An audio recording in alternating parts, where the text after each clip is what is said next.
Council for Monday, December 8th, 2025 to order. Please rise for the Pledge of Allegiance. Pledge allegiance to the flag of the United States of America and to the republic for which it stands, one nation, under God, indivisible, with liberty and justice for all. Thank you. Roll call, please. President Rutt, Here. Pro Tem Ford, Here. Councilmember Dean Leadus, Here. Sorry, didn't catch it. Councilmember Comparoni, Here. Councilmember Papachek. Here. You have a quorum. Thank you. Item number 4, presentations, we have none. Item number 5, call to the public. Each person wishing to address the village council should be afforded an opportunity to do so. If you wish to comment, please stand. Raise your hand to indicate that you wish to speak. When recognized, give your name and address. Direct your comments to the chair, and comments are limited to 4 minutes. Is there anyone for call to the public on a non-agenda item?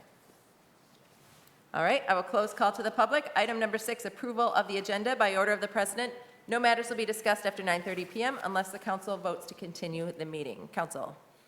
So I'd like to add an agenda item if I could, and I'll title it permitting process, but it's really some follow-up discussion from a couple of zoning board meetings that I think is worthy of some discussion. So is that a motion to approve the agenda with item 10H added? That's what I said. You said I would like to. It's an official motion. I'll second the motion. All those in favor say aye. Aye. Opposed? Motion carries. Item number 7, consent agenda. All items on the consent agenda are approved by one vote, and I will read those out for us. Item A, approval of Village Council regular meeting minutes, November 24, 2025. Item B, receive and file Board of Ethics regular meeting minutes, September 24, 2025. Item C, receive and file Planning Commission regular meeting minutes, October 6, 2025.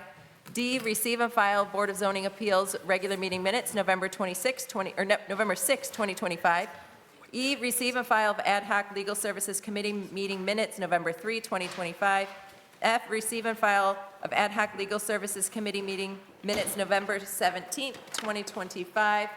Item G, receive and file Planning and Zoning monthly report by McKenna. H, receive and file of investment report for October 2025. I, receive and file financial statements, November 2025. J, receive and file of invoice distribution report for December 9, 2025. K, receive and file November 2025 Police Department activity report. L, appointment of police FOIA coordinator and streamlined FOIA processing workflow for Lake Orion Police Department. And M, approval of special event 12th annual Lake Orion Ice Cup Challenge. Council.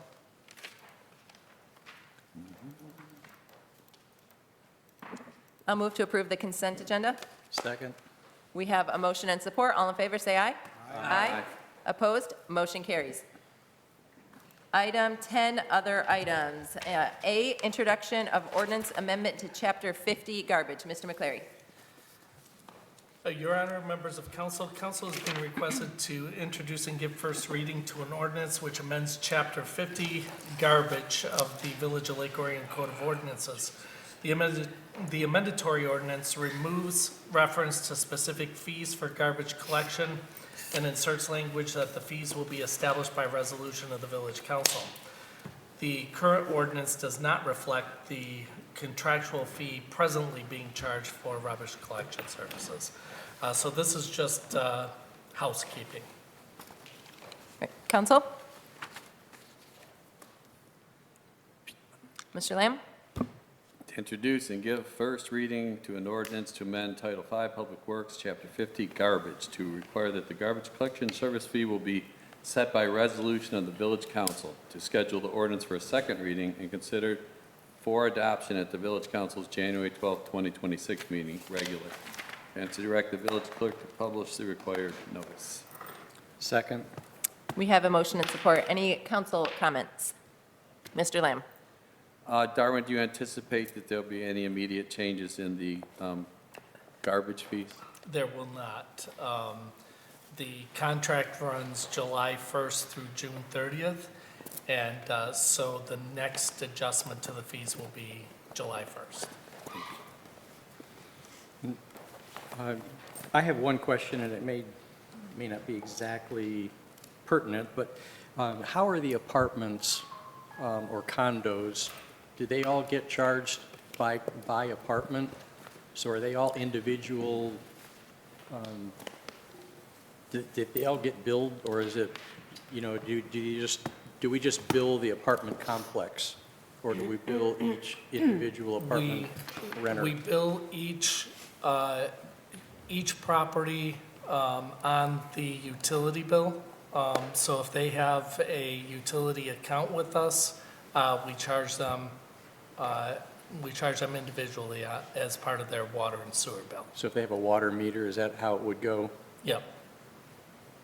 And so just for my clarification, is that pretty much the norm, or do we have apartment buildings that are on a single meter?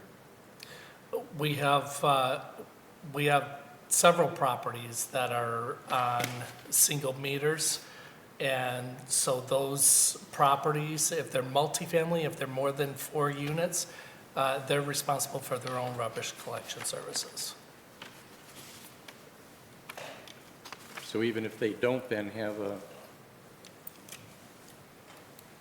so they wouldn't have I guess, a utility account with us then if it's a single meter? I guess I'm confused now. Many of them, if they're multifamily and they're more than 4 combined units, they're responsible for their own rubbish collection service. We only provide rubbish collection service for single family, 2-family, and I think up to 4 units. Anything over that, they're responsible for their own. So how will the Mosheri, how does that work then? Are they have to do their own?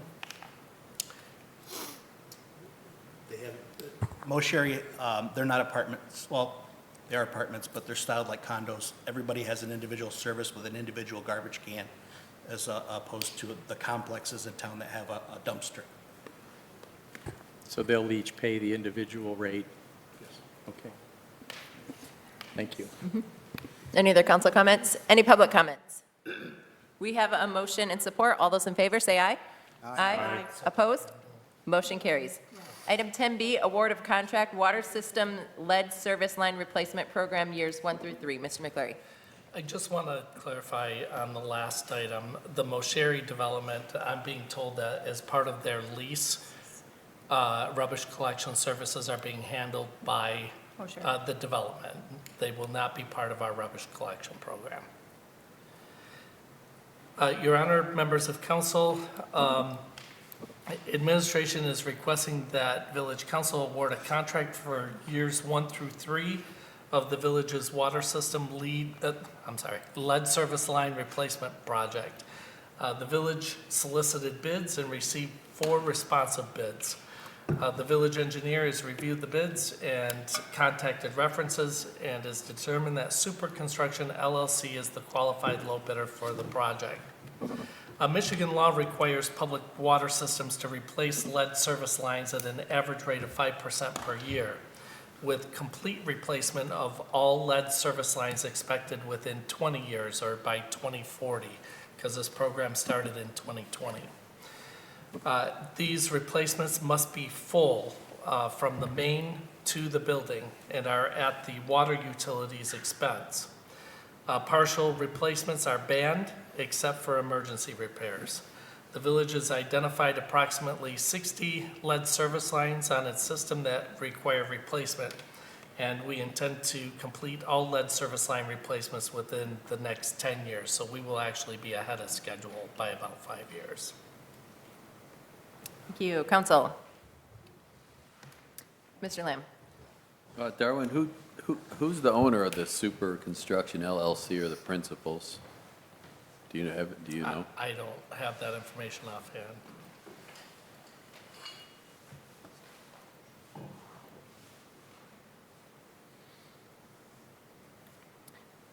I'll make the motion to award the contract for years 1 through 3 of the Village of Lake Orion Water System lead service line replacement project to Super Construction LLC of Bay City, Michigan, in the total base bid amount of $96,924.14, and authorize the village manager to execute all necessary documents related to this contract. Support. Mr. McCleary, it says that we budgeted $30,000, so this takes us just a few thousand over that. Will that still come out of the water sewer, the account there? Yes. Okay. And the water fund can accommodate the additional 3,000 some odd dollars for the current year's contract. We will just increase the line item allocation by the actual contract amount for future years. Thank you. How are Mr. Vandalidis. Thank you. How are we determining, I would say, the priority of the 60 that have been identified? Is it by proximity, they're all in the same place, or is there some other? We had phases 1 and 2 of a 4-phase water replacement from 2017 to 2021. When that started in 2018, it was before the law went into effect. So some of those properties, the service lines were changed from the main to the stop box in the yard, and the galvanized line that was from the yard to the house was left in, and we're doing those first. Any other council comments or questions? Any public comments or questions? Seeing none, we have a motion and support. Do we need a roll call for that? Yes. Roll call, please. Councilmember Papachek? Yes. Councilmember Lamb? Yes. Councilmember Mosher? Yes. Councilmember Comparoni? Yes. President Rudd? Yes. Councilmember Dandelides? Yes. Pro Tem Ford? Yes. Motion carries. Thank you. Item 10C, NOTA 2026 to 2033, first amended and restated intergovernmental contracted services agreement. Mr. McCleary, say that 10 times fast. Council is scheduled to consider approving the North Oakland Transportation Authority Intergovernmental Contracted Services Agreement. The agreement establishes NOTA and its board of directors, outlines the powers of the board and the services to be provided by NOTA, identifies NOTA's funding sources, and establishes the membership and voting rights of each participating community, as well as other necessary provisions governing the operations of the authority. The current contract expires on December 31st of this year. Council has been provided with a copy of the proposed agreement. The village attorney has reviewed the agreement and finds it to be acceptable as to legality and form and content. Thank you. Council.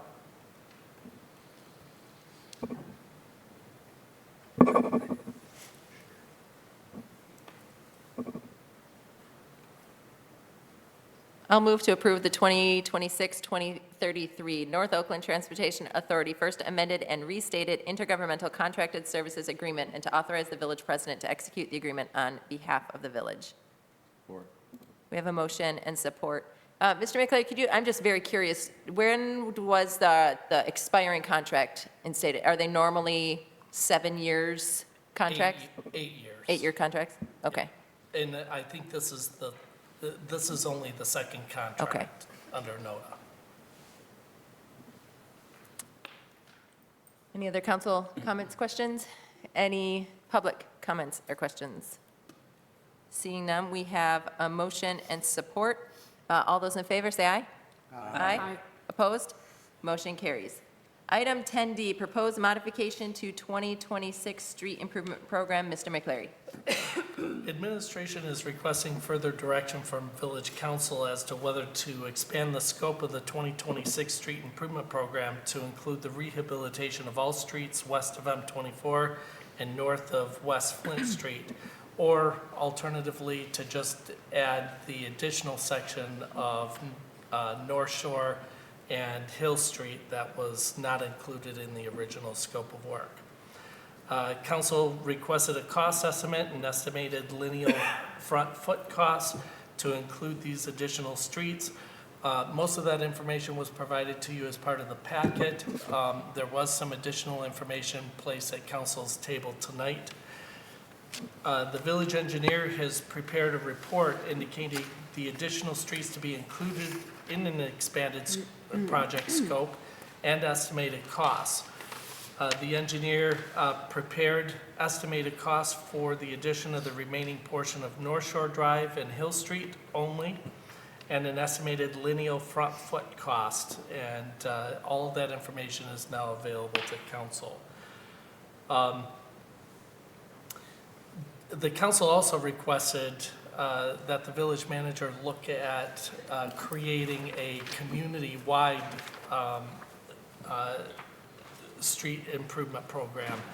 That is going to take some additional time to put together, so we will work on that. But we're hoping to get direction from council tonight on how to move forward with the 2026 improvement program. Thank you. Council. Mr. Lamb. So I had a couple conversations, I reviewed the information. So apparently the North Shore Dead End Extension is called a cul-de-sac, and the residents there are going to pay 90% of the cost.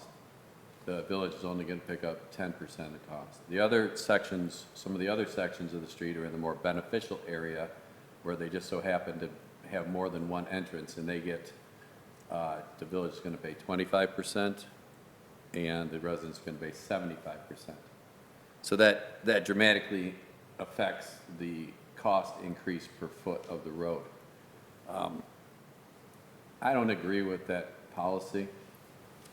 You know, I think that the entire project should be in fairness to all the citizens who use all of the local roads, since they're not through streets, that we ought to amend our special assessment policy so that the village pays, a uniform share of the non-major streets, local streets, so that all the residents have an equitable inclusion in not a diverse payment.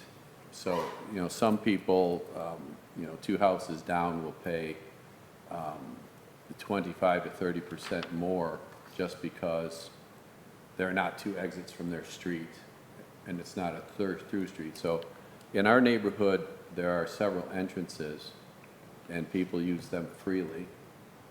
The Flint Street, which is a major street all the way, is really just a local street, but we treat it as a major street and we get extra money. So those people get a huge benefit. While the people living on North Shore Court, which is the dead end on North Shore, they're going to pay a huge cost for a street that is, lightly traveled, right?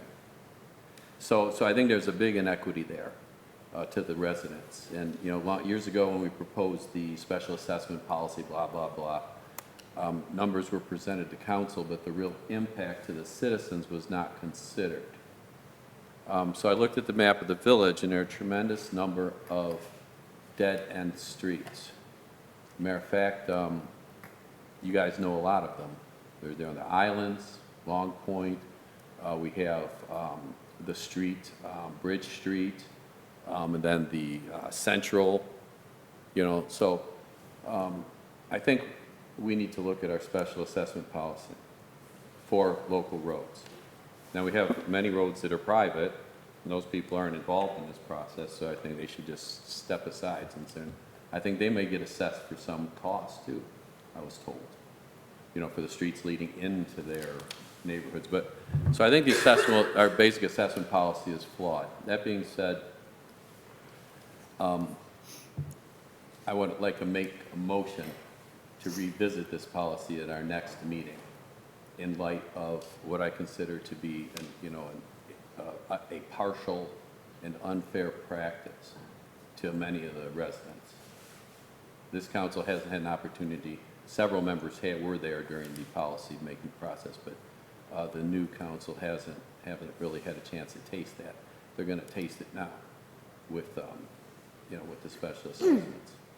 So that would be my motion with regard to this. I would ask that we continue discussion on this, but that'll be the first part of my motion. So then with regard to Well, adding. if there's a motion, we have to have support before you can continue on. Yeah. Support. So we have motion and support. Okay, please go. Okay, so here's the deal with the expanding the project. I believe we're all in agreement that making a larger paving project would be more beneficial economically. Now, Mr. McCleary has told me that the grant funding that was part of this project ends this year, so there will be no grant funding for these future paving projects. However, I know there will be inflation, so I know that next year, the asphalt paving will cost more. So I see no reason, since we're not going to, I'm personally not going to lose out, and all the people on my street are not going to lose any funding because the funding ended this year. So just by delaying, I believe it will drive the costs up. So I think a strong argument to expand the scope of the project, I believe that there's a strong argument for that, and I would propose that we do that. The analysis by the engineer was a little bit difficult because there are different methods of assessing for the per front street cost. Also, the engineer did not include drainage improvements on the street. There are several locations I've discussed with the DPW that aren't included, whether it's the one on North Shore by the low spot, there's an additional one at the curve, and there's one at the cemetery. And these pavements are repaired on an annual basis, and they need addressed in the engineering plans. So my motion would be for us to, at the next meeting, address the assessment, and then I would like to amend that motion to, well, we don't need to expand the project if you guys are willing to relook at the assessment. I would actually like to approve the expanded project, but I think it would be in our best interest to look at our assessment methodology first, so we don't waste time with, you know, the engineer staff calculating project things. And if you're willing to do that, then we can go home early tonight. So, just so we can separate things out so we're clear. So right now, on the floor is a motion to, at the next meeting, relook at our special assessment policy. So we need to handle these kind of separate motions, kind of clear. So is there other council comments or discussions on that motion? And then we can tackle the next thing next. Yes, Mr. Dandelides.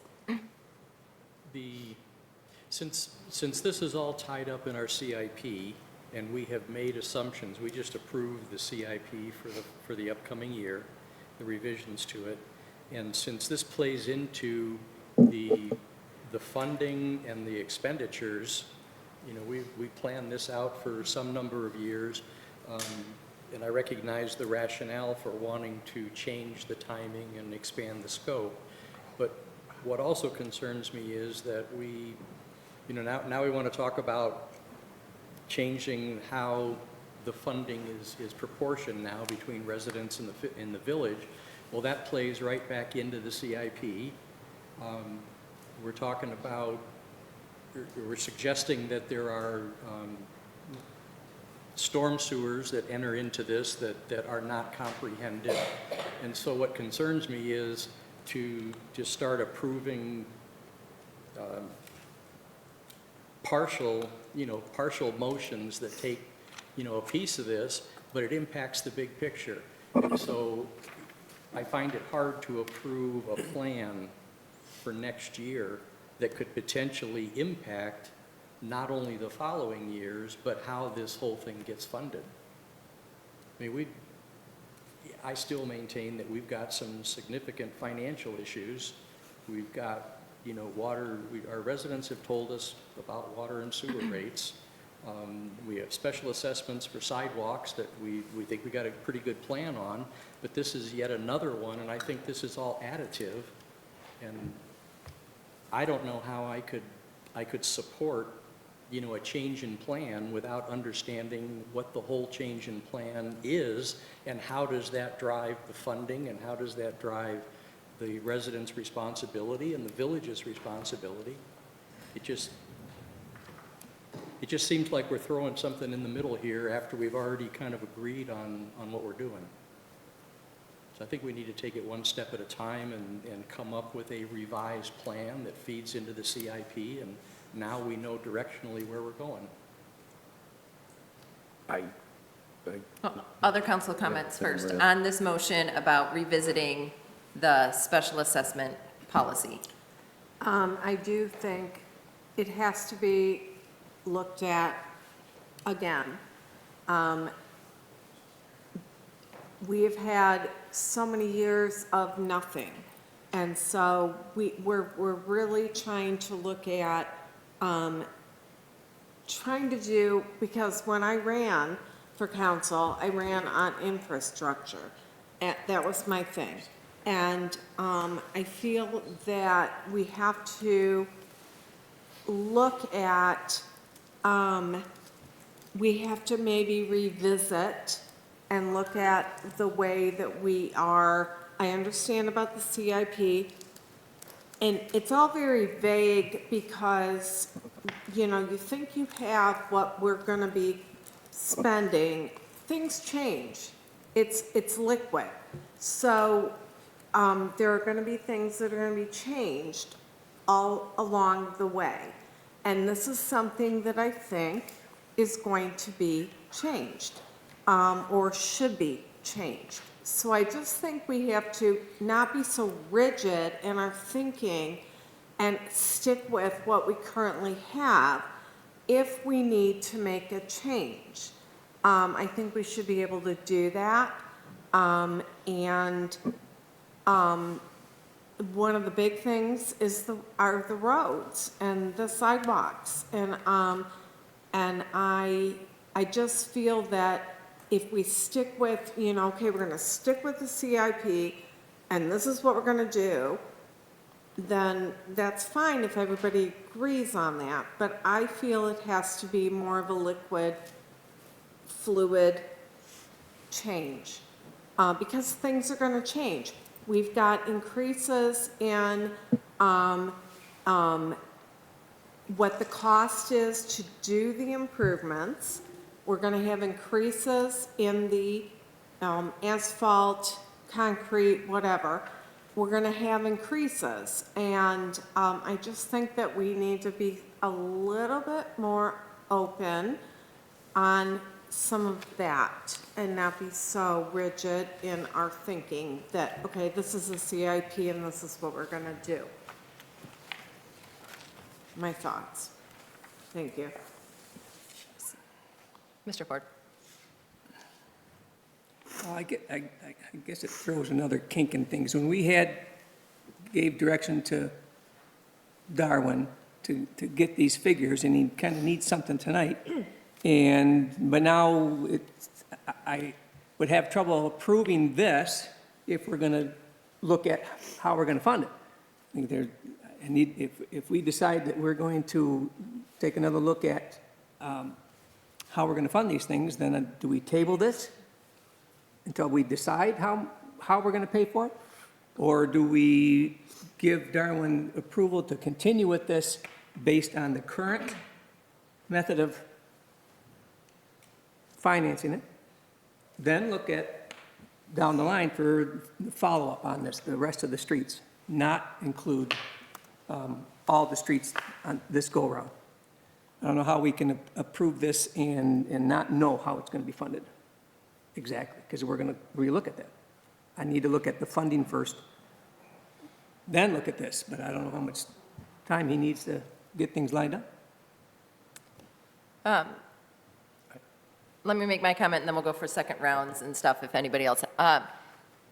McCleary, when was our special assessment policy put into place? Do you recall what year? 2023. Okay. So our special assessment policy hasn't been in effect that long, and I understand, Mr. McCleary introduced the special assessment policy, and he did that with the 10 and 25 and 50% based on things like the percentage of people that benefit for it. So I do live on a private street. I will be responsible, my neighborhood, for 100% of it. Nobody else benefits from that. And just because I live on a private street doesn't mean that I have to excuse myself from this conversation, because it does affect the managing of our village tax dollars. And so I'm not in favor of revisiting that right now, given, Mr. McCleary's reasons for it. It hasn't been in place that long. And to Mr. Dandelides and Mr. Ford's points, we have estimates for an expanded project. That was a desire from this council. And it seems like, we haven't talked about that part yet in dialoguing with our village administration, but it seems like given the estimates of the cost to the village, we were looking at $71,575 for the original project scope. increasing it to 126 to 170,000 for the Village of Lake Orion costs. That seems like something that is reasonable potentially in conversation, again, when we get to there, to talking to Mr. McCleary, that we might be able to absorb and do to increase the scope, to decrease mobilization costs, to take benefit of, scope of work. However, to some of the points that were also already being made, if we are going to revisit the special assessment district or program, now we're looking at increased costs, and we don't know what those costs are. They may increase another 100,000. They may increase another 200,000. We don't really know because we don't have that data. I also read in the background brief needing to make some of these decisions now because over winter they need to, there's things that need to be done to complete design plans, bidding the project, award the contract in order to get it done next year. So I would not be able to approve the scope, expanding the scope of the project, while we also say, well, we're going to revisit the special assessment policy. We don't know how much it's now going to cost the village. We're already thinking about taking on an extra $100,000, which again, I think we might be able to do. We haven't gotten to that discussion, but I can't do that if we are going to then talk about the special assessment policy. I can't approve that then, and then it may delay the entire project for getting this done in the timelines that we need. And remember too, with the special assessment policy, if 80% of the residents on that street tell us, we don't want to pay, we don't want you to do it, we don't have to do it.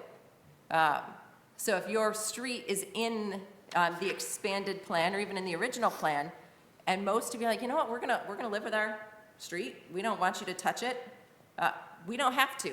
We'll listen to the residents. But if ever the majority come and say, actually, yes, we want to participate in this, we're cool, we're good with this, then we can move forward. So there are also opportunities within the special assessment program for residents to give input. But concurring with some of the other council members, I can't conceivably expand the project if we're also revisiting the funding mechanisms because we don't have that money allocated towards that at that point. Mr. Lamb. Your Honor, if I could just expand on why the time frame is so important Please. to move forward. I met with, our engineer and I met with the state last week on the grant award. And this is the last year of this grant program. The funding is in place through the state's current fiscal year, which is September 30th. If we do not expend these grant funds by September 30th, we risk losing them. So we are under a time crunch to at least move forward with the project that was submitted to the state for the grant funding. As far as the special assessment policy, just for the information of the public, we had determined that the village would be responsible for 50% of the cost of major streets, those that are classified through MDOT Act 51 as major streets, because they get the highest level of use by the entire community. So the entire community should help pay for those streets. Local streets they're used by many segments of the community, but not to the extent that major streets are. So we determined that a 25% responsibility of the entire community was fair for local streets. But for dead-end streets, for the most part, those are streets that only benefit those who live or have businesses on those streets. They are not pass-through streets. They're not generally used by the community. And therefore, the greatest responsibility for the cost of those streets should lay with the property owners on those dead-end streets. So there was thought put into this program from a fairness standpoint. What those percentages are, we had those discussions and we decided that those were fair percentages. I'm concerned about changing those percentages once we start the program, because if we change those percentages later, we now have people who paid potentially higher percentages than what they may pay under a different program. So we've got to make sure that we have We have a program in place that we feel comfortable with. Before we start doing street improvements with a special assessment component to it. But the rationale was based on level of general community benefit for each of these different classified streets. And we came to the conclusion, 50%, 25%, and 10%. Thank you. Mr. Lamb? Yeah, I'm not pushing, we'll be happy to return to gravel streets. Okay. Yeah, we live in a neighborhood that's been neglected for many, many years by the village community. Like many of the lakefront properties, we don't get the attention of the main portion of the village, and which is the downtown and the surrounding peripheral housing, because it's in the we live on the outskirts of the village, pay high taxes, and get little benefit from it. With regard to Mr. Danilita's comments about the CIP plan, the CIP plan has a couple of 3-year guesses on a projected amount the village is willing to spend. Because of the assessment policy, the majority of the money is going to come from the citizens. Okay, there's not really, when I was talking about relooking at the assessment prop, I wasn't talking about more money going to or from the village coffers. I was talking about the adjudication of, I'm going to use Eric for example. I think Eric lives on the 25% share, and then I'll just use myself for an example. I live on the 10% share. I don't really give a rat's ass about how much I pay because it's reasonable. Even if we had to cover 100%, like a lot of communities, there's very little sharing. You have to pay 100% for your road paving, so I think it's beneficial to even get the 10%. So I'm just saying there are other residents, I'm not speaking for me. I know a lot of people like to argue with me just because I come up with an idea, or they don't agree with me just because they don't like me. But what I'm saying is there are a lot of poorer residents, okay, who live on these dead-end streets, like Newton. These are dead-end streets with, and these people are going to get socked, a lot more than their neighbor just up the street, okay? So I think it's unfair. If you guys don't want to go for it, I'm not, I'm just explaining to you what the people have said to me. So that's the motion that's on the floor. And Stan made a wonderful, we should just, do we stop what we're talking about now or talk about the assessment? So I'm going to listen to Stan, and I'm going to withdraw my motion to revisit the assessment policy at this time. So if I have support to withdraw the support, I'd just like to make a motion to continue down the path to expand the neighborhood-wide project. I think we all agree that that's more beneficial. And if we don't feel like changing the assessment policy or looking at it right now is important, I don't want to kill this. We worked so hard to get the manager to develop this program and supported him. I don't want to drag any feet and get going. I know the engineer has most of the information on these roads already, so I'll put up a new motion to have the village manager continue to put together the expanded project for the neighborhood, not for the entire village. So the blue and the red on the map. Yeah, I think that the entire village is just, I was also looked at the CIP again, and some portions of the village, like the main village here, there's a resurfacing, big resurfacing job, and the stuff closer to the water is a lot of replacement. So I think maybe partitioning it might into like maybe 3 areas. So we can talk about that in future meetings, but that's the direction I feel that after your comments I would like to suggest. So we have a motion to authorize the village manager to continue with the expanded project for west of M24. Is there We need to withdraw, so if Yeah, Nancy is. I saw a nod, so Okay, I Can you didn't hear, I'm verbalize? sorry. Support. Okay, that thank you you. withdraw support for the original. Yes. Okay. Okay, so you have a motion to expand to authorize the village manager to go forward with expanding the project west of M24. Is there support for that? Yes. Yeah. support. Okay, motion and support. So council comments on that motion.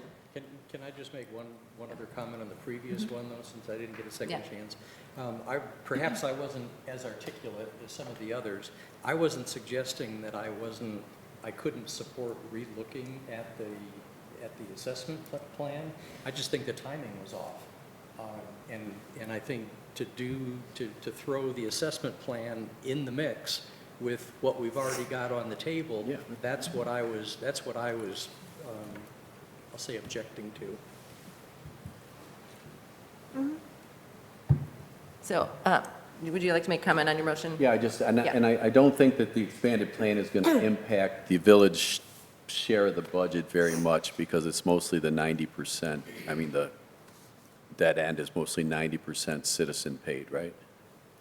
I'm sorry, yes. So expanding the project isn't going to increase the village portion that much. Looks like potentially about 100,000. Yeah, about $100,000. Most of the additional work is going to be local streets. We don't have that kind of money in the local street fund, so it would have to be a contribution from the general fund. We do have monies available in the general fund reserves to cover the additional cost. Thank you. That was going to be my question on where we would find the extra money, where that would come from. We do have funds available. Okay. Other council comments, questions? Any public comments or questions? Yes, I just had one question. up to the podium, please. My assumption is that it's North Shore General, because now, there never used to be, but in the last several years, now there is a North Shore. I don't know when that came about, but I don't know. So when you're saying North Shore, does it include North Shore? Or is it North Shore proper? Because where that cul-de-sac is, used to be just one home, and now it's North Shore. Hill Street I get, just wanted to know I just wanted to understand where, does North Shore just go from Lake Street and end a little past Church, or does it go all the way to the end? I just was curious as to what that was. Thank you. So if the public wants to know, it is on packet page 258, and it would be the entirety of all the streets west of M24 in that North Shore area, with the exception of a portion of Lake Street, which it will be reworked with Mosheri Development, so that has been left off, Darling Drive, and just a couple little tiny private sections there would be the expanded I project. have a copy she can have if she, I have a copy of the map if you'd like to see it. Any other public comments or questions? Seeing none, we have a motion and we have support. All those in favor, please say aye. Aye. Opposed? Motion carries. Thank you. Item 10E, appointment of acting village manager, Mr. McCleary. Excuse me. Your Honor, members of council, you're being requested to approve the village manager's designation of Police Chief Amundson as acting village manager for the period of January 14th through January 27th during my temporary absence due to vacation. This is a routine process. We normally provide a differential, pay differential for the time that our department head serves in that capacity. The cost for having Chief Amundson serve in that capacity for 80 hours is $490.89. Thank you, council. I approve. Did you make a motion Is that, to are you making the recommended motion? I'm making the recommended motion to approve. support? So- Just- Motion and support, and the recommended motion, just so the public can hear, is to approve pursuant to section 3.7 of the village charter, the village manager's designation of Police Chief Mark Edmondson as acting village manager during village manager's temporary absence from the village due to vacation for the period of Wednesday, January 14, 2026 at 12:01 a.m. through Tuesday, January 27th, 2026 at 11:59 PM, and to approve an increase in hourly pay of $5.70 for 80 hours for serving as acting village manager during such period. So we have a motion and support. Any other council comments, questions? You can't go on vacation. Sorry. Thank you. No, And you it was- can. It was normally Sonia's turn to be in the rotation, but she is also going to be on vacation at that same time. Okay, you guys cannot go on vacation. And, Period. and we are actually going to be in Aruba at the same time for at least one of those days, so. My favorite place. You can take, We'll be sure to send a packet of information Oh for my a gosh, conference my call favorite there, place. you know. Any public questions or comments? Seeing none, we have a motion and support. Do we need a roll call because there's money? Do we need a roll call for that? Yes. Okay, roll call, please. Councilmember Mosher, Yes. Councilmember Comparoni, Yes. President Rudd, Yes. Councilmember Papachek, Yes. Pro Tem Ford, Yes. Councilmember Lamb, yes. Councilmember Danielides, Yes. motion carries. Thank you. Item 10F, schedule fiscal year 2026, 2027 goal-setting work sessions. Mr. McCleary. Your Honor, I am recommending that council schedule 2 goal-setting work sessions, one for Monday, January 26th at 5:30 PM, and one for Monday, February 9th at 5:30 PM. So clarification question, are you asking Chief Edmondson to chair that first one? Because you will be on vacation for that first one, Yes. January 26th. If you could see his face right now, he is super happy about that. Take us to Aruba or cheap market. Right. and go there. So I'll move to schedule the Village Council's fiscal year 26, 27 goal-setting work sessions for Monday, January 26, 26 at 5:30, and Monday, February 9, 2026 at 5:30 PM. Support. I think you did that strategically, Chief Edmondson. Actually, I prepared that background brief when I thought it was the January 26th meeting that I would be here for. As it turns out, I'm going to be here for the January 12th meeting. If the council wanted to change it to well, we have another. We do already another on the 12th. Special meeting on January 12th, so it's got to be the 26th. Any comments? Any public comments? All in favor, say aye. Aye. Opposed? Motion carries. So I'd like to make another motion on that. Okay. Can. So I'd like to make a motion to have each councilman submit their ideas to the village manager by Friday, December 19th, to be consolidated into a single list for our January 12th regular meeting.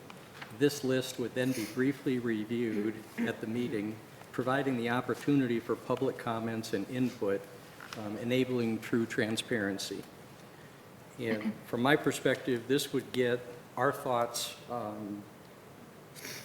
out to the public, okay? And we'd invite the opportunity for the public in one of our public meetings, because the special meetings they don't enable that from a, they're not videoed, you can't go back and look at them.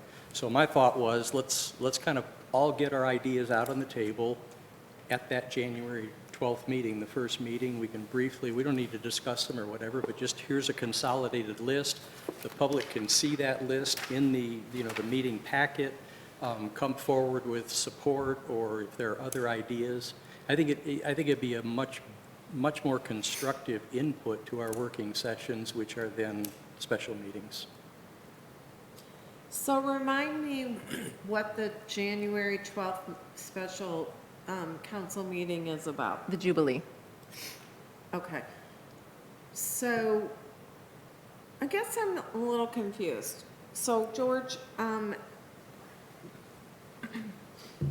you want us to bring to that meeting some ideas?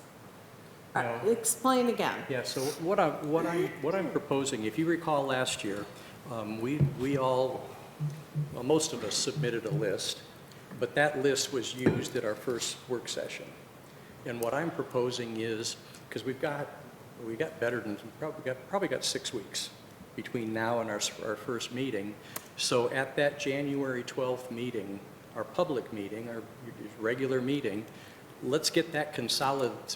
let's get that consolidated list. So what I'm saying is, I'm going to provide Darwin by the 19th, which is a week from Friday. So it gives me 2 weeks. Here are the things that I, as a councilman, think we should be considering for our goals and objectives for next year. Everybody does the same thing. Darwin takes that list, and over a 3-week period between the 19th and January 12th regular meeting, he consolidates those lists, because they're bound to be some duplication, and kind of categorize them as, you know, financial, community involvement. I don't know what the categories might be, but kind of here's the going in brainstorming ideas from council. That list becomes part of the meeting packet for that meeting, the regular meeting on the 12th, so the public can see it prior to the meeting. We just put that meeting up and briefly, if nothing else, just read it, but then the public can come back and say, hey, I really support these, or would you consider this? So now we've got public, you know, we've got this in one of our regular meetings, and we get that public feedback. So now on the 26th at our special meeting, where we don't generally get a lot of involvement, and there's no video, there's no, you know, there's no, you can't go back and look at it on TV, right? So this, at least from a transparency standpoint, it says, here's what we're thinking as a council. Here's our brainstorming. We got public input at that regular meeting, and now we go into our work sessions, I think, much better prepared to come up with a good, you know, good goals and objectives for the following year. Okay, we can try it out. I'm in agreement with that. So are you going to second his motion since there's not a second on it? I will second it. But with that said, I don't know how much participation we'll get, but we can do it. We can try it. We can try it. Mr. Lamb? I'm all for that. I'm going to be asking for clarification. Yeah. So typically at these meetings, we sit down with Darwin, he brings out last year's goals and objectives, and he says to us, would council like to change the goals and objectives or create new goals and objectives, and ask for our input at that time? So Mr. Daniels is suggesting that we write down a few of our thoughts on the goals and objectives ahead of time, have Darwin compile a list, and then we can present it in open forum for comment prior to the meeting that we're going to discuss it at. I don't have a problem with that.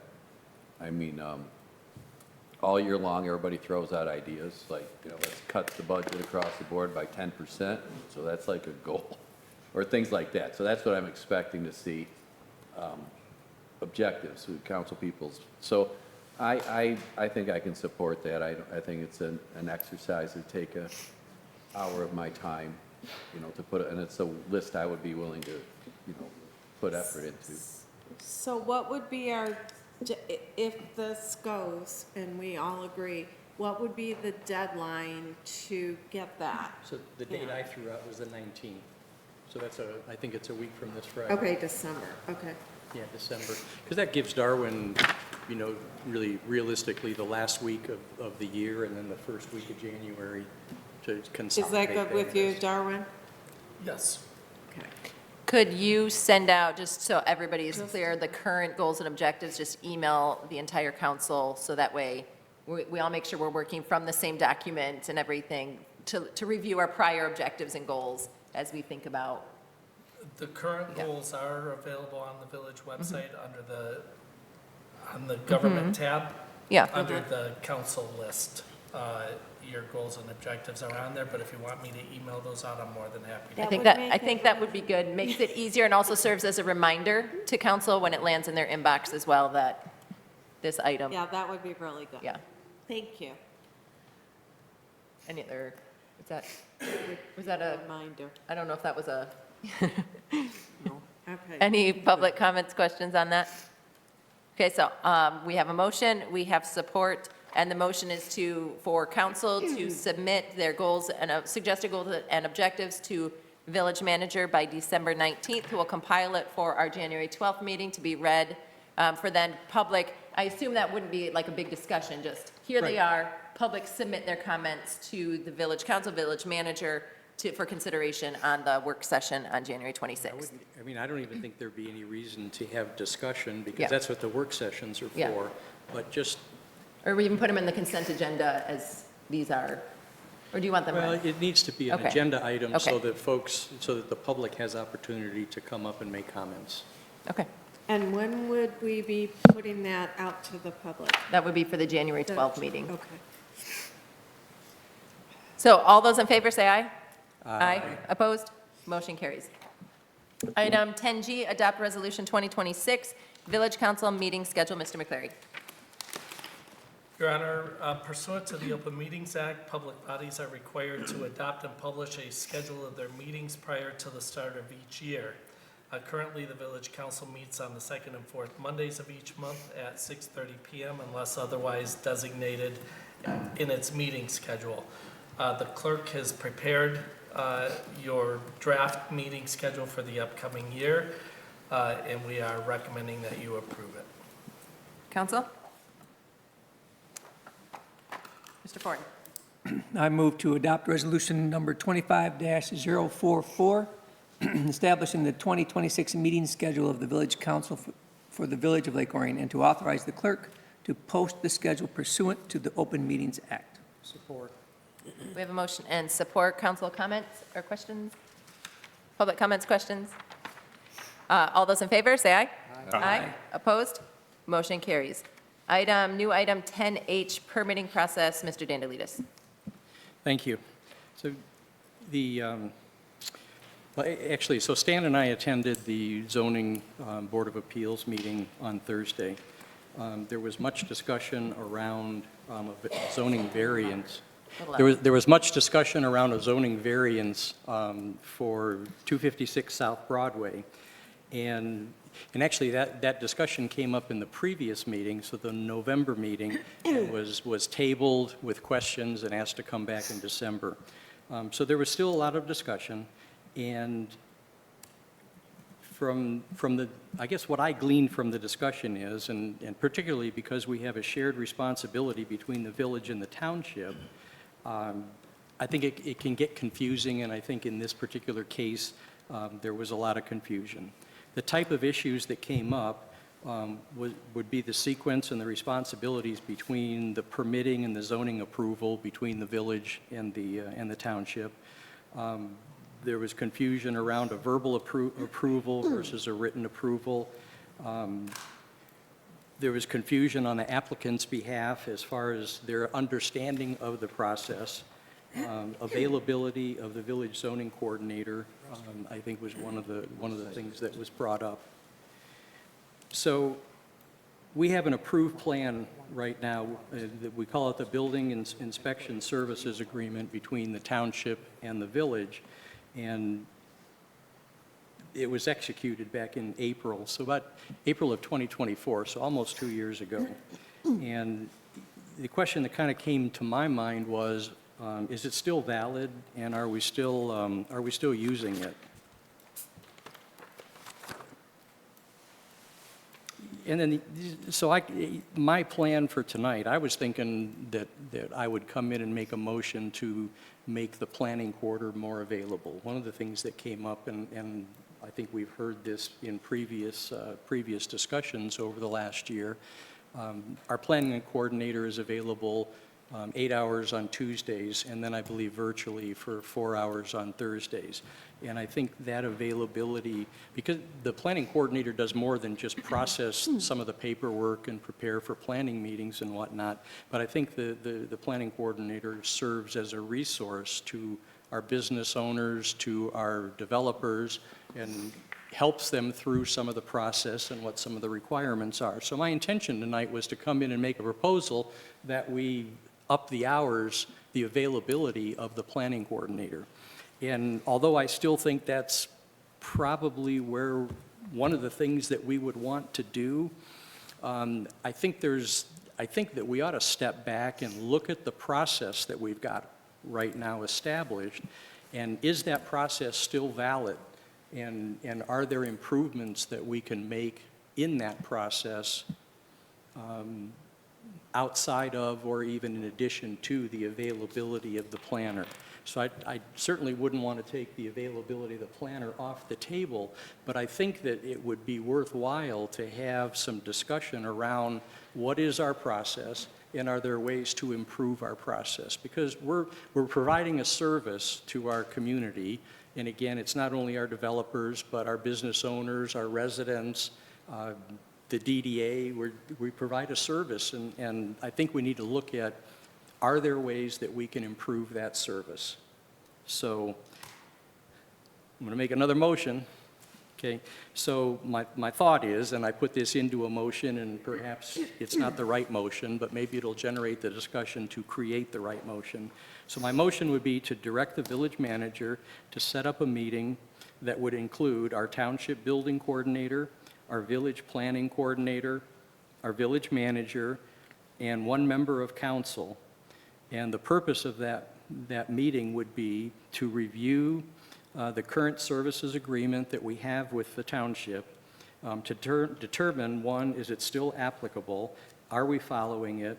And what can we do to improve that service? What can we do to improve that process? And the service that we provide to our customers. And report back to council with any recommendations at our first meeting in January. So we have a motion, do we have support? I will support it for discussion purposes. Can I ask a question Yes. then? What was the impetus of this? I've been very busy at work, and I wasn't able to look at the ZBA. What were they asking for, and what was the problem? Could you give me a... So, I'll do my best to describe the problem, but I think the problem, this particular situation is just an example of other situations that we've had. So I don't think this particular situation is the problem, and if we hadn't had a problem here, then we wouldn't be talking about it.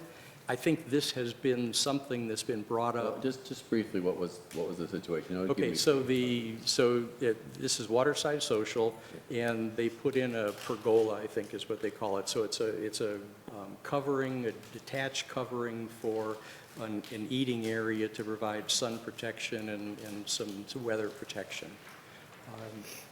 The variance they were looking for, if I recall, it extended too far towards the water, I believe, was the variance, the actual variance that they were looking for. They're too close to the lakeside setback. I believe so. 25 is the limit, and they wanted to put a permanent or temporary structure. So what was the complaint then? Part of it, because I was there, part of it was they had built the structure already prior to the variance. And they built it on a verbal agreement with the planning coordinator.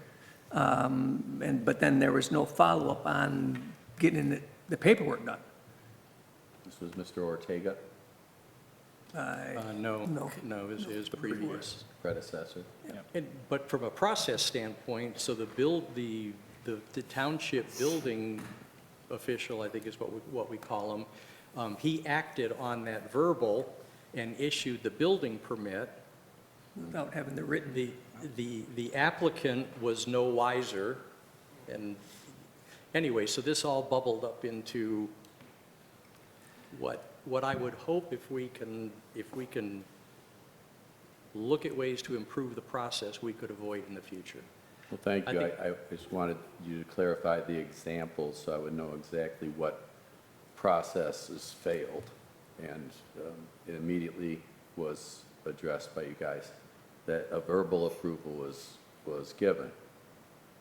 And But does that count? no, but because our designated building official acted on the verbal approval and issued the permit,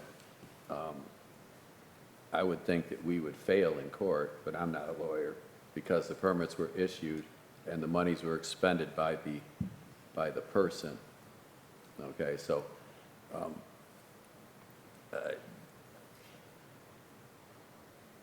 I've often said that our building and permitting and plan review process has failed, and we've made great steps, right? We remember the engineering standards, the site plan reviews now include surveys, I believe.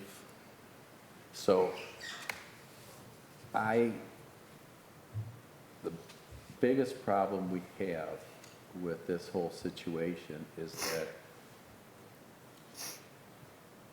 we have the planning and zoning review here, and then we send it to the township who issues permit. The township oversees the physical manifestations of the permit, meaning the building, the sewer, the water, electrical. But the site-related issues are not supervised once we release the zoning approval. So where the problem is when the actual physical reality, there's no one out there to check the physical reality. The building official does a great job, inspectors are great, but they do not go to the site and see if the buildings are in the right place or if the structures are appropriate. They only inspect the buildings and the things in a permit. So this has long been a flaw in our process. So I would definitely support reviewing this. I would think that you would expand, if you're going to review it, you might as well get the 3-people village council committee on it. I'm okay with that. Because I don't think that's, one council person shouldn't be burdened with, being in that. I think it should be, I think this would be a good push in the direction to fix this little problem that we've had for so long time. Well, we've seen, when we go around the lake on the boat, we've seen things that have been done that are not in compliance. I know this because of my civil engineer husband. And he's like, oh yeah, that's way too close to the lake. And I mean, it's been an issue for a long time, and I don't really understand the complexities about it, but I do get that there've been so many things that have been done that really, truly are not legal in terms of building ordinances. And so, and I agree with Michael. I think we can come up with something and do a committee, but one council member, maybe we could have a couple to just look into it. I'm perfectly fine with that. I think more importantly than having the council representation would be the village manager, the planning coordinator, and the building official from the township. So if we want to do it with 3 council members, I'm perfectly fine with that. Mr. Ford? But your main, if you will, your main objective is really the communication piece. That this particular issue brought to light. Exactly. Are things being communicated? They weren't in this case, because the township building inspector operated without, written approval to do that, et cetera. So I think my interpretation of what you said is let's make sure that this doesn't happen again. And look at this incident as a guide that, here's where it went wrong, and are these, this should be a very fixable thing. I want to get better. Just a moment. Okay, I think I would object to just putting one council member in that meeting. I think a good place to start would be those 3, the village manager, building official, planning coordinator, especially in reviewing the current agreement and making sure that that is still, like, we're following process. How can we improve communication there? I'm a little more hesitant to just throw together a council committee, which I think is better than a one person, but I think I would rather it start there, not knowing the scope of what a committee would be, being asked to do in defining the purposes of that. But yes, I think yeah, having them look through the current agreement. Are there places where we can strengthen it, or are there places that needs to be revised, excuse me, looking at our process, are there ways that we can improve the service to residents, businesses, developers? Because I have heard not just that, but other frustrations and communication of the process back and forth. So yeah, just making sure that it's still good, we're still following it, that communication is there as well. I think Mr. McCleary had a couple comments that. I just want to clarify Yeah. what happened in this particular case. So the date of the application, and the application originally was for the patio that was supposed to be installed behind Waterside Social. That application was for a patio for 176 square feet. That application was submitted, well, at least it was dated March 18th. I don't know when it was actually submitted in our system, the new GoGov system, and we were just getting the new GoGov systems up and running at that time. It was entered into the system by Doug Jones, the applicant, on May 19th. Again, it was an application for a 176 square foot patio and an outdoor bar and patio. In the comments of that application, the applicant mentioned a pergola, but there were no plans submitted for a pergola at that time. It was just the patio. The planning and zoning coordinator at the time, who was Gage Belko, reviewed that, and they had a follow-up meeting with the applicant and the building official on June 16th. They met on site. At that time, they had a discussion back and forth whether or not the patio needed a variance. Gage approved that permit on June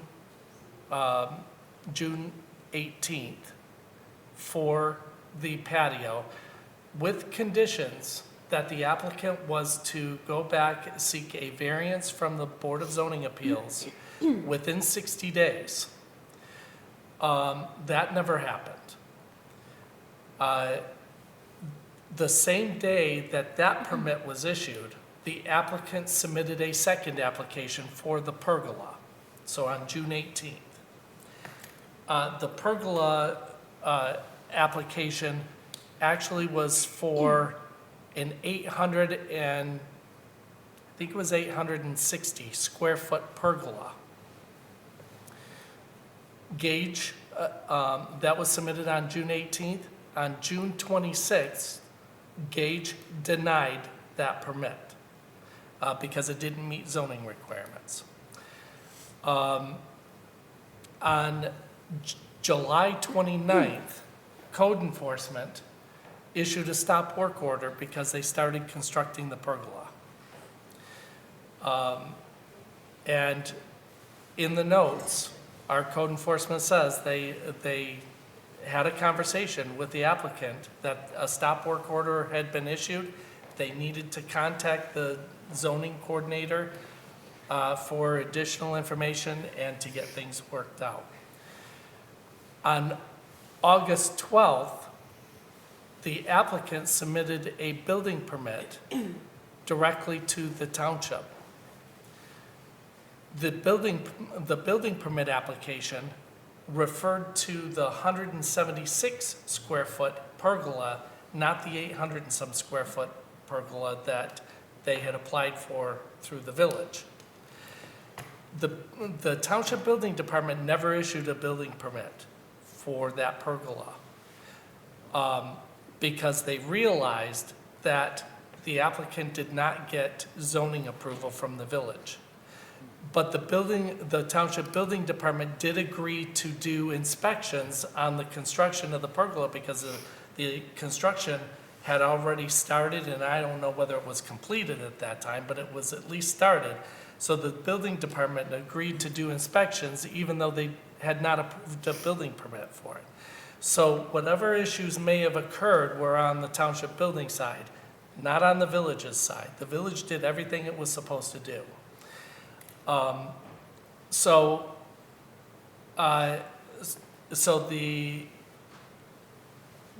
in October, in our system, it shows that the applicant reached back out to the village zoning coordinator and there was some conversation going back and forth on what they needed as far as owing on, I would assume an escrow account, because the amount that they referenced was $1,102 or something like that. That would have nothing to do with our permit fees. It sounds like that was an escrow account they needed to set up for planning and other reviews. But the village's process worked exactly the way it was supposed to work. There was a disconnect when it got to the township. I don't want to surmise as to what the applicant did, but somehow a building permit ended up being submitted directly to the township. And the township caught it. They determined the village had not approved from a zoning standpoint, but for some reason they went ahead and agreed to do inspections, even though a building permit wasn't issued.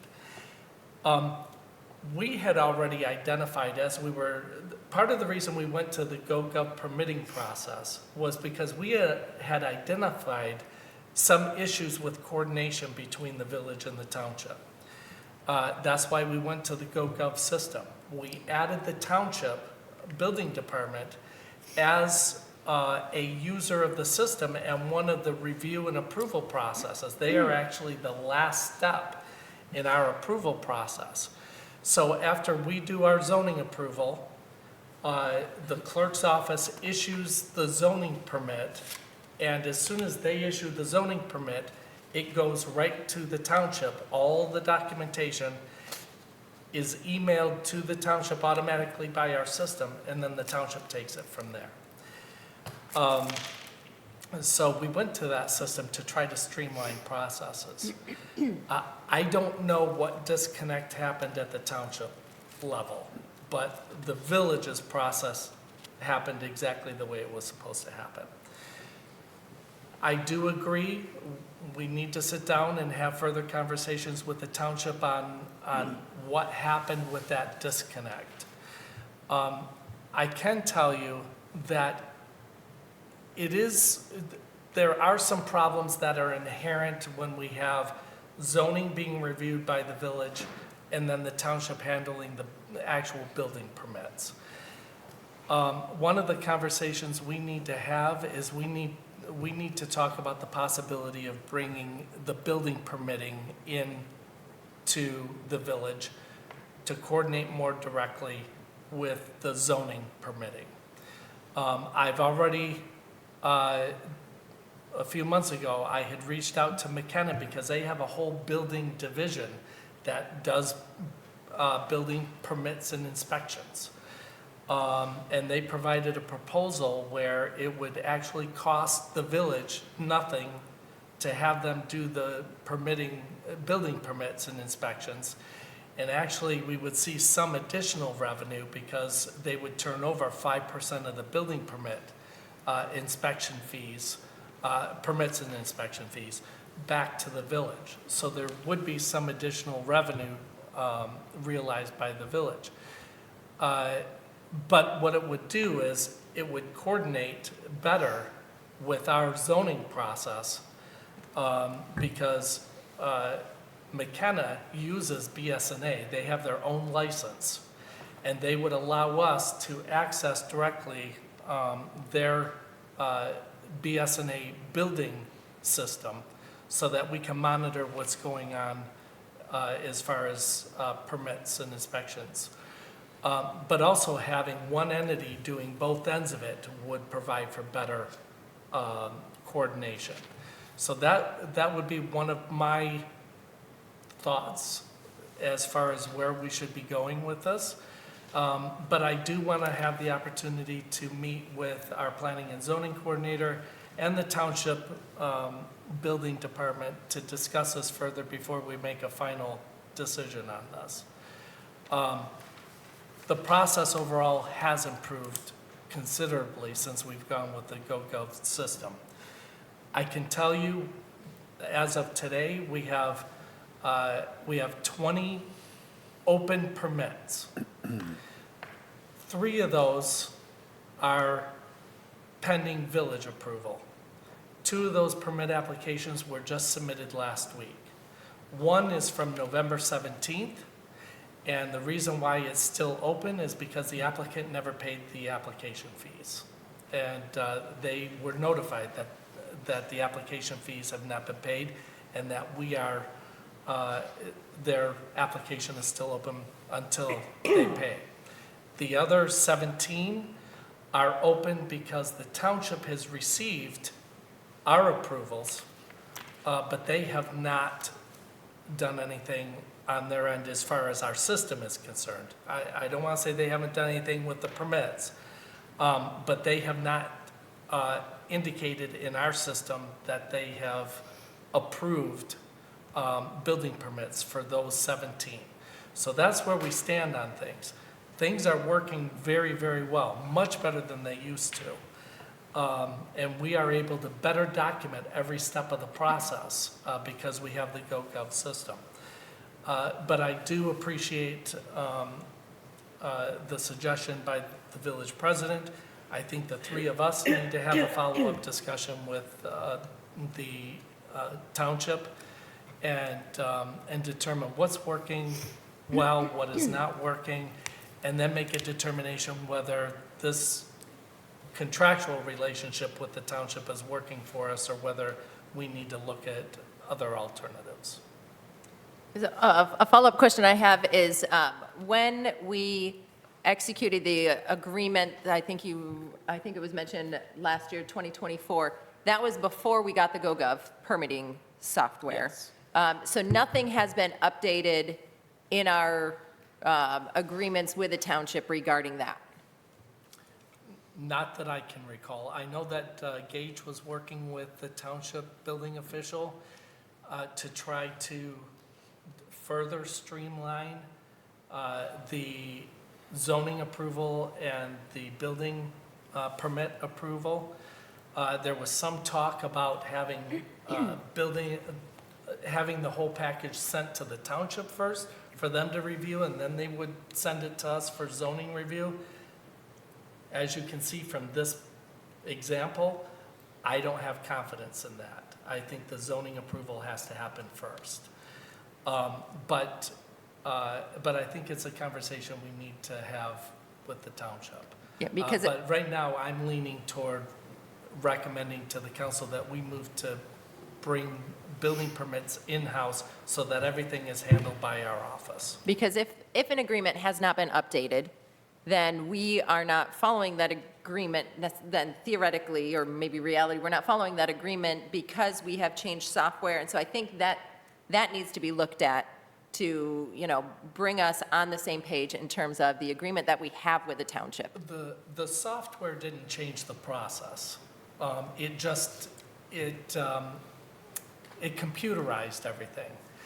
And it did add one step to the township where the township, well, instead of us having to walk over paper packets, the system automatically emails the entire packet. Once we give our approval, it emails it directly to the township building department. So actually, it speeds up the process from that standpoint. And I understand that, but we made that decision without them working with the township, and I understand why we made that decision, financially and different things, but also we did not do that then updating and talking and making sure we're all on the same page with that. And we made that decision, but I think that, to George's point, we need to have those conversations to make sure we're on the same page to make sure there aren't breakdowns in the process, because if we haven't had those discussions since 2024 and we've updated the software we use, the processes we use, then we need to make sure we're on the same page and with the agreements and everything with the township. Mr. Lamb. Thank you. So I'm going to revise my outlook on the whole thing after Darwin's quite detailed explanation, as usual. It affirmed some of my issues I've had for 5 years with the village's process. Originally, we took the building stuff away from the village because we didn't have adequate building permits and we couldn't afford to have our own building official, et cetera. Then after that, we did briefly look into hiring a consultant. We had difficulty finding a consultant willing to take on the job because of the lack of permits in the village. As we all know, a lot of permits in the village, and they're going to keep coming. Darwin indicates that our primary planner is adequately prepared to handle that. I do believe that the major problem here is that we don't have a centralized authority for this issue. The planning and zoning, we hand it to the township for the building. The planning and zoning is done. There's no follow-up planning and zoning. The engineering, we've had no engineering. We need planning and zoning, we need engineering, we need building, and then as the project comes for final, the zoning needs to be checked, make sure everybody did what they said they were going to do, the engineering needs to be checked. So this is what the other municipalities do. So we've been having to stopgap, financial hurdle. I strongly support Mr. McCleary's recommendation to look at hiring our own consultant. What this does is it gives us a direct connection between our administrative manager, Mr. McCleary, the planning, and our hired sub-consultant that works for us directly. The township people are wonderful. I've built numerous houses. The inspectors are great. The administration is great. The clerical staff is great. But they are the township. And they have their methods. Whereas, if we have our own people, then our methods will be continuous and uniform.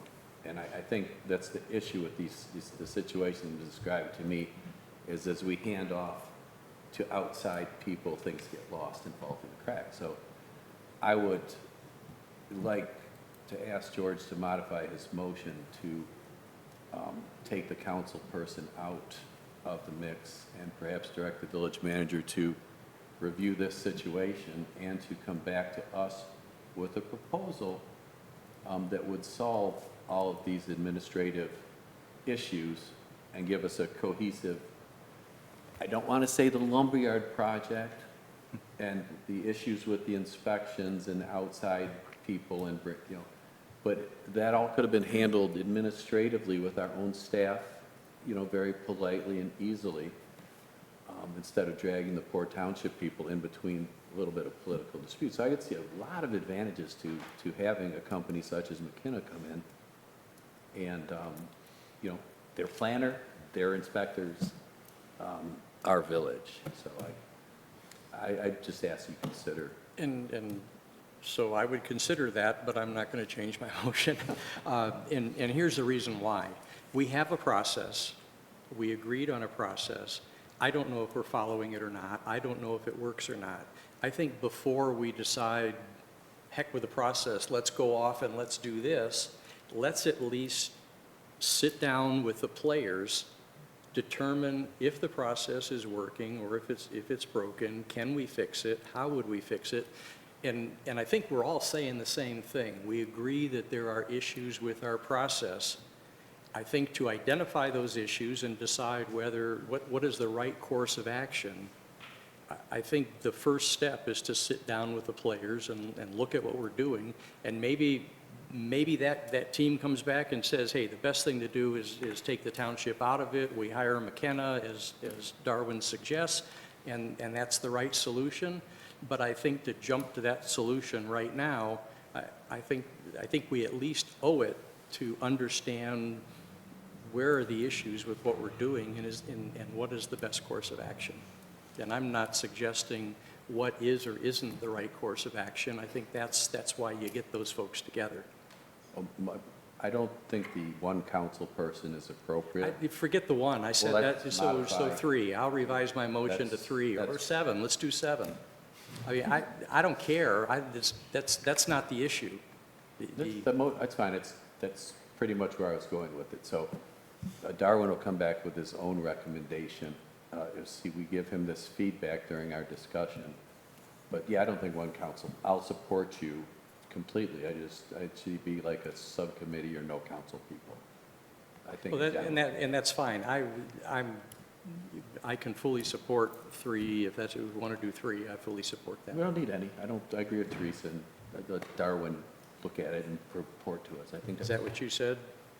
I think it would be hard just to say one person go. So I think it either would need to be just those 3 to initially to start, or Forget I ever said 1. That or a was mistake. committee. It could be a 3-person committee, but then we have to define the scope and the purpose and that. So, which is, if you want to go that route, we can. That would be my preference. So Three. it's your motion, so you can do So with I'll it what you revise my will. motion to establish a committee with 3 council for the same purpose as I stated. Could you reread your motion then, just so we have it clear for record? I can find it. You wrote it all down. I did. Okay, so direct the village manager to set up a meeting to include, and so instead of a meeting, we would direct the village manager to establish a subcommittee of council. Well, it would be for the purpose of this meeting, though. Okay. So direct the village manager to establish a subcommittee to set up a meeting to include the township building coordinator, the village planning coordinator, the village manager, and the 3 members of council, and review the current services agreement to determine if it is still applicable, are we following it, and what can we do to improve the service we provide to our customers, with a report back to council with any recommendations at our first meeting in January. Support. So we have a motion, we have support. Any other council comments on that? Public comments? Hello, everyone. Jack Lovett, 573 Bellevue Avenue. If you guys are going to do subcommittee, I'm sure we're going to want some representation there from the township. George, I'd be happy to sit on that with you. And probably throw it out to Chris, and I think Mike Flood is the liaison between the board and the building department. Not a bad idea to include him. One thing I would like to mention, though, I was at that meeting at the variance as well.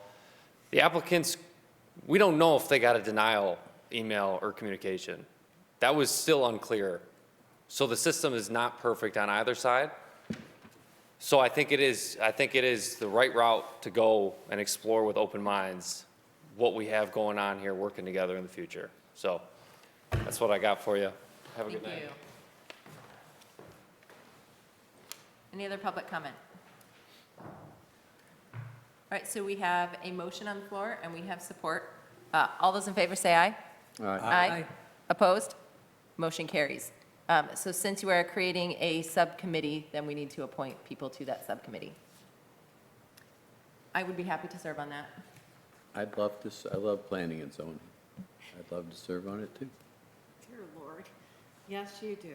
And I'm assuming you would, are you putting yourself in that, or no? Well,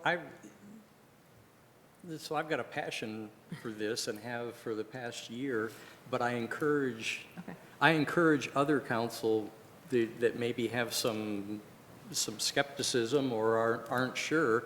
I think it would be better to have somebody else, because I just think it'd be better to have somebody else. Is there anybody else who would enjoy that?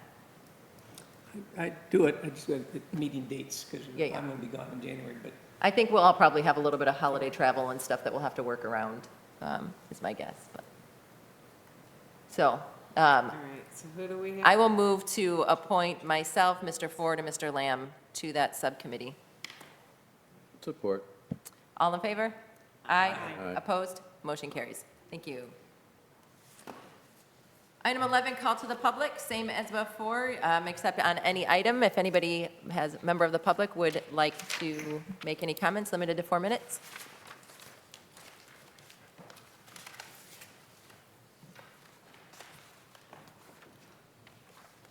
Rosemary Ford, 225 North Broadway. Just want to give a shout out to a couple organizations, groups, what have you. But first of all, I would like to thank our DPW for doing such a fabulous job on plowing the streets. Our first major snowfall, and it's so nice to be able to pull out and not have to wait for your streets to be plowed. And they kept up on it, and I want to commend them because, you know, trust me, they were going through all through the night. And it's just a nice feeling, and you're feeling like you're getting value for your tax dollars. The other is I want to commend everybody that was involved with our lighted Christmas parade. There were so many groups, the lighted Christmas parade committee, all the volunteers, and there were tons of them, the DDA, I can't even, I honestly don't even know all the groups. I know that Lloyd and Kathy Coe, who own Ed's Broadway Gifts, they are responsible for, if you happen to watch the parade, you're going to see a ton of people in costumes. Kathy and Lloyd have done that. Kathy fits everybody for those costumes so that they wear them properly, not to mention all the volunteers that helped those people in costumes see where they were going. All the bands, the dance groups, you name it, everybody that was there, the drum corps, it was just a blast. And to hear people be so excited, and I'd say for our community, we put on a nice show. So I just want to say thank you to all of them. Thank you. And if I missed anybody, I'm sorry. Any other public comments? All right, a close call to the public. Our DDA Executive Director had an informational meeting right before this, so he has left for the day. Item 13, council comments. We'll start with Mr. Ford today. Yeah, I'd like to echo the public comment on the lighted Christmas parade. It is kind of exciting to see the whole town turn out and the crowds downtown, and obviously the organization behind it. They do an excellent job. The snow plowing is always welcomed, and I think I'd like to mention for the lighted Christmas parade, the police presence, as we take full advantage of our reserve officers and the help that they give us for that event. So that's it. Mr. Camperoni. Yeah, I want to tell everybody, have a good holiday and be safe, and because you're not going to see us until next year, right? So, yeah, happy holidays, Merry Christmas. Mr. Lamb. What, no more meetings? Darwin, No. how could you? Yeah, Merry Christmas, everybody, and I want to, congratulate everybody on their beautiful light displays, okay, in my neighborhood. There's a lot of white lights. I put up the colored lights just so I can be different. Yeah,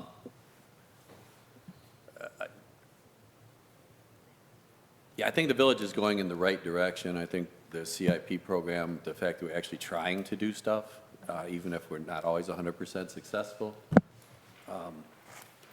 I like the growth in the village. It's nice to know that as the budget time comes up that we're not scrambling for cash. I don't like the higher taxes because of the increased property valuations, but I think we're making progress to get organized, and I look forward to working with the council on the budget this year and trying to get everybody on the same page on, all the drama and trouble that we have hidden behind the economic growth. And I'm hoping that we can, find a way to just keep moving forward into the new year. So Happy New Year and Merry Christmas. Mr. Dandelides. With the timer on? I have a list. So the first comment I wanted to make is on our legal services committee. We've met multiple times, and the amount of time that this is taking is quite a bit, but I really appreciate what everybody is doing.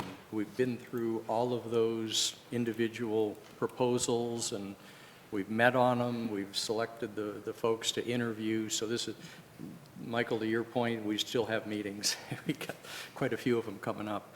But I really appreciate Eric, Alex, Mark, and Darwin, particularly Darwin's leadership. This is really, I'm very pleased with this, the way this is going. And I really think it's going to gen some good results. Thursday, I attended the Downtown Lowdown that was put on by the DDA. It was a great meeting. It was the first time I had been to one of those, and eye-opening for me. The one comment that I wanted to make, our police chief and Matt Gibbs, our director, DDA director, got together and put together, I'm going to call it a notice relative to the sidewalk clearing, our policy around sidewalk clearing, and particularly around the very downtown, and what the business owner's responsibilities are. And I've got a copy of it here. It's this is something that the DDA sent to all of the business owners, and then Mark and Matt got up. This was a meeting of the business owners and explained this. And I think, Mark, you did a great job of communicating that the idea here is not to issue citations. The idea is to communicate the requirements and make sure that we've got a safe downtown. I think you did a really, really nice job of that. And I think the work that you and Matt did together, and then to put this out and be available to answer any questions, I just think sends the right message, not only to the business owners, but to the community. And I really appreciate that. I left the downtown Lowdown and went to Target in Auburn Hills, and again, Mark, what the shopping with the hero, what a great event, and the opportunity that provided to some of our village residents here. That just goes a long way in sending the right message, supporting the right activities. And it was all volunteer. I mean, all of your officers there, all volunteer, and I think the officers get just as much out of it as the kids do. I mean, it was really, really great, and I really appreciate that. I'm going to put in a plug. It's all volunteer and donations. So get your checkbooks out for next year and enable our police force to expand that even. It was really, really spectacular. And then the last thing is on the lighted boat, or the lighted boat parade. I get my seasons mixed up. The lighted parade. This was the first time that my wife and I had opportunity to volunteer. And Rosemary, to your point, if anybody noticed costumes that weren't hemmed right, it was probably me, because I was over at the school with my safety pins. But great event, and I would encourage anybody that hasn't had the opportunity to volunteer for that. It was great. So I would encourage anybody volunteering. And then Mark, again, the plan that you must have put together, I mean, you had everybody in their right spots. Everybody knew exactly all your officers knew exactly what they were doing and what they were supposed to do. Spectacular job. Thank you. Thank you, Ms. Mosier. How long did I go? You were fine. So I always thank everybody for coming out, especially on this very cold evening. I also want to echo Mrs. Ford's comment on the plowing of the streets. I just want to know, Wes, why you didn't do my driveway, because it wasn't done. And it was treacherous. But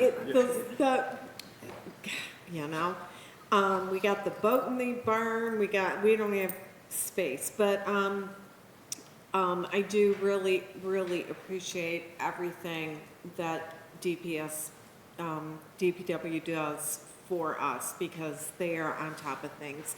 And I think that's one of the reasons I like being in the village, because it is, and same thing with police, it's very small community, and I just feel really safe, and, the streets are always done, and I just truly appreciate it. Also, I want to thank Darwin for everything he does, and Sonia. And I'm really envious that you're going to a warm place. Because my suggestion was, let's go skiing. And I said, never again. So I hope you have a wonderful time. I hope everybody has a very happy holiday, happy New Year. And we're gonna have a little break from all of us. So we'll see you next year. Thank you, Mr. Pepchek. Yeah, two things. Yeah, the Saturday night, wow, right? That was pretty cool being down here. And I was living right, not to brag, but I rolled in 5:45, parking right on Shadbolt by Irish Tavern. That was living right. I rolled up 15 minutes later, we were in our favorite restaurant, seat right by the window. That was, things were really clicking, but what really made it kind of cool was, my wife and I are sitting there, and you're looking at all the families downtown, all the little kids, right? Tiny tots all aglow. It was pretty cool, because, our two boys are in their 20s, right? But you immediately go back to what a fun age that was. Everyone's filled with the Christmas spirit and decked out and everything. So it was great, and I never know who to thank in these things, but I think it was the Orion area parade group, the sponsors, all the events, everything. It was just phenomenal. So we had a great time taking that in. So that was kind of the feel-good story, the kind of the Grinchy story. I'm going to say it, we're not very good as a community with shoveling our sidewalks. Our residents, we can take a little more pride there. I do a decent amount of walking. It gets a little perilous at times on those sidewalks, just walking here tonight. I'm no statistician, but 21 out of 52 were shoveled. We got a long way to go to get those sidewalks going. It's, I know a lot of people don't walk in the wintertime, but a lot of kids maybe walking. Do they still walk to the school bus with their moon boots or, those things? People are out walking their dogs, right? Your mail carriers, right? There's a lot of sidewalk usage. They're in pretty rough shape as you kind of look around. Downtown's great, Veterans Memorial, 10 out of 10. Best sidewalks in the village, maybe. I don't know. There's a lot of good sidewalks out there, but there's a lot that could use some work too. So hopefully we can get that all going. But no, that'll do it for tonight on my side. Thank you. Echoing some comments, kudos to our police department for, all the work they've done with the kids, with the parade. I don't know if you've seen their posts on Facebook. They turned this place into a command center where they, hash out all their plans and everything. So just really appreciate the professionalism, the experience that our chief brings, as well as the way he goes above and beyond in the different events, including for the kids. The parade is always magical. This was the first year I didn't get to go to the parade because my kid had his first indoor soccer match, and I was going to skip it, I'll be honest. But he asked me to go, and you can't tell your kid no, that you won't go to a soccer match. So I've heard wonderful things about the Christmas parade. Like I said, it's always a magical time in the village. Echoing kind of the comments about the sidewalks, and if you have an elderly neighbor or somebody who is sick, volunteer to kind of help them out, or find your local teenager who's willing to help out and take care of one another. But yes, clear sidewalks benefit to all of us. And so make sure you're getting out there doing that. Also, not to brag, sorry Township, I know it's sometimes a sore subject, but we had the garbage on the first agenda item, just, housekeeping issue, but our trash services are pretty great in the village. They're pretty great. They take everything. They've been friendly. We just did some home renovation projects over the last couple months and had some, flooring and they take it all. And so one of the perks of the village living in here is our trash services are pretty great. Sorry to our township residents if that's our township friends if that's a sore subject. But outside of that, everybody have a Merry Christmas, Happy New Year. Enjoy celebrating with your families, however you celebrate. Stay safe, stay warm, and we'll see you in the new year. Mr. McCleary, item 14, village manager comments. Thank you, Your Honor. First, just a quick comment. Thank you so much to the Orion Lighted Parade Group for another great parade. I'm jealous, Councilmember Papacek, that you were able to find a parking space so easily. I couldn't even find one here at Village Hall. My husband and I drove all over the place to find one. But I do appreciate that you and I are probably the only two who remember moon boots. So, so thank you for that. I remember. Oh, you, okay. Your Honor, members of council, you've received the manager's report for tonight. I noted for you that we have narrowed down the applicants for the administrative assistant position to 4 finalists, and we have scheduled interviews for later this week and early next week. Also, Legal Services Review Committee, we have selected 4 legal firms as finalists for interviews. Those interviews are also scheduled for this week and next week. I noted for council that we had a citizen who had expressed on several occasions concerns about a possible water main or